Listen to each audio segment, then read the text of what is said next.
एका सेठजीवर लक्ष्मी माता रुसल्या.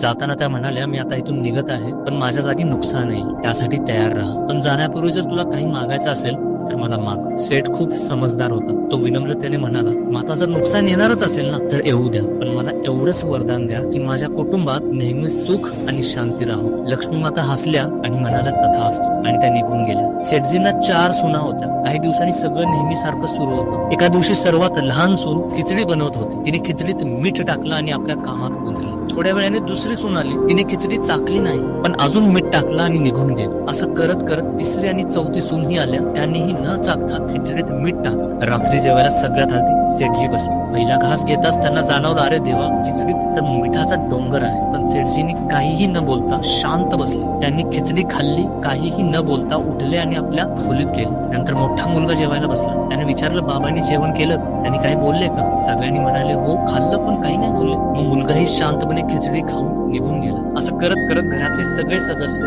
एक एक करून आले.